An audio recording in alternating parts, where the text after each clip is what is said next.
क्या आप यह जानने को यहाँ आए हैं कि शिव जी ने विष क्यों पिया था और इसके पीछे क्या कारण निहित थे?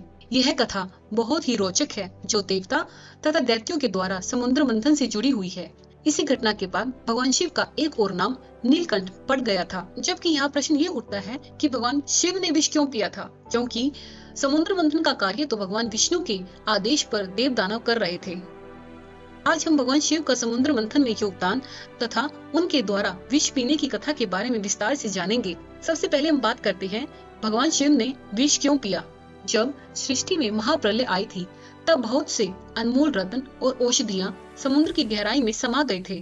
तब भगवान विष्णु से आज्ञा पाकर देवता तथा मानवों ने मिलकर समुद्र को मथने का निश्चय किया, जिससे उन्हें अमृत तथा अन्य अनमोल रत्नों की प्राप्ति हो सके। इस कार्य के लिए भगवान विष्णु ने उन्हें मथनी के तौर पर मंदार पर्वत तथा रस्सी के लिए वासुकी नाग दिया और स्वयं कूर्म अवतार लेकर मंदार पर्वत का भार अपनी पीठ पर सहन किया। कहते हैं ना, हर अच्छाई के पीछे बुराई भी जुड़ी होती है। यदि समुद्र मंथन से अमृत निकलना था, तो उसके साथ साथ उतनी ही मात्रा में विष भी बाहर निकलना था। देवता तथा दैत्यों के द्वारा समुद्र को मथने का कार्य चल ही रहा था कि उसमें से अथाह मात्रा में विष निकल पड़ा। इसी विष को हलाहल के नाम से जाना जाता है। यह विष इतना ज्यादा भयंकर और वैशाला था कि संपूर्ण सृष्टि में हाहाकार मच गया।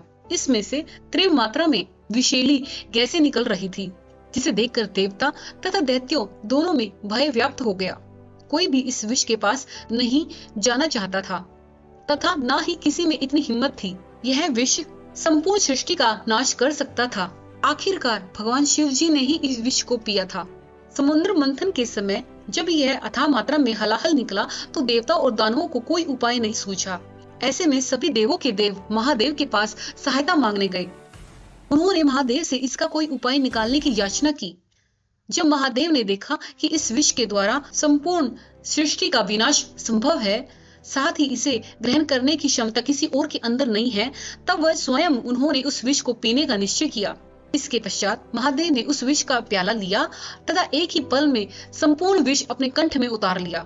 यह देख माता पार्वती ने महादेव के कंठ पर हाथ रख लिया और उस विष को नीचे उतरने से रोक लिया। इसी के कारण यह विष महादेव के कंठ में ही रुक गया। इस विष का प्रभाव इतना ज्यादा था कि महादेव का कंठ नीला पड़ गया। तब से महादेव को नीलकंठ के नाम से भी बुलाया जाने लगा, अर्थात जिसका कंठ नीले रंग का हो। इस तरह से आज आपने जान लिया कि शिवजी ने विष क्यों पिया था और इसके पीछे का क्या कारण था। दोस्तों, आपको यह भगवान शिव शंकर की कहानी कैसी लगी? अगर अच्छी लगी हो तो इसे प्लीज ज्यादा से ज्यादा लाइक और शेयर करें।